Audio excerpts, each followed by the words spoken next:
Bona tarda, nanos. Només us volia actualitzar del projecte dels respiradors que us vaig explicar que havíem activat des de Noel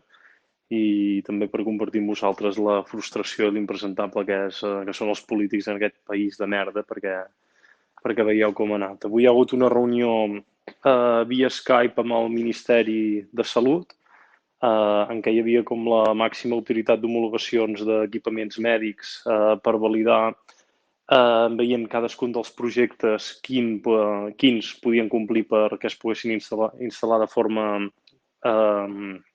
autoritzada en els hospitals i, com us dic, hi ha hagut aquesta reunió en videoconferència, hi havia uns 114 participants, 5 persones del Ministeri, amb la màxima autoritat que era una noia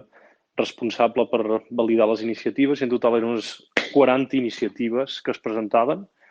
perquè entre el volum que consideraven que estaven presentant, si només s'haguessin autoritzat un 50% d'aquestes iniciatives, doncs es podien començar a fabricar ja respiradors, perquè d'aquí a res doncs, hospitals de campanya com a IFEMA, com els Palau de Congressos a Barcelona o el Palau d'Esports de davant de Vall d'Hebron poguessin ja tenir-ne, igual que molts altres hospitals que hi ha gent que s'està morint, doncs poder-los servir i poder salvar gent. A la reunió doncs, han anat presentant iniciativa per iniciativa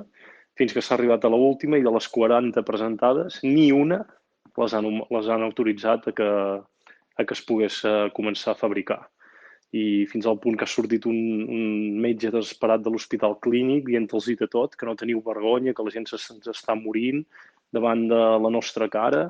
que qualsevol màquina d'aquestes podria funcionar per mantenir gent en vida i vosaltres esteu aquí amb la burocràcia i amb la norma a la mà, que no en teniu ni idea d'on esteu. Després ha sortit un altre d'Andalusia que els ha dit de tot perquè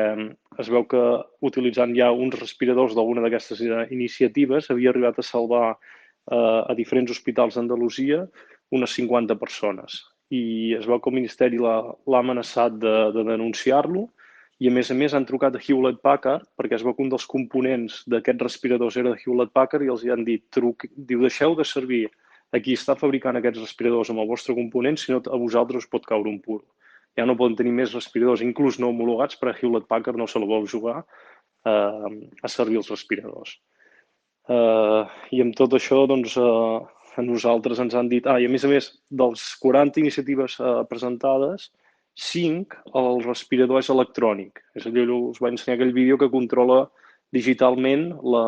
l'aspiració i l'inspiració d'aire als pulmons, que unes 30 o 35 eren mecàniques o amb altres sistemes. Doncs nosaltres partíem dels favorits a la llista, però ni així, amb aquest sistema,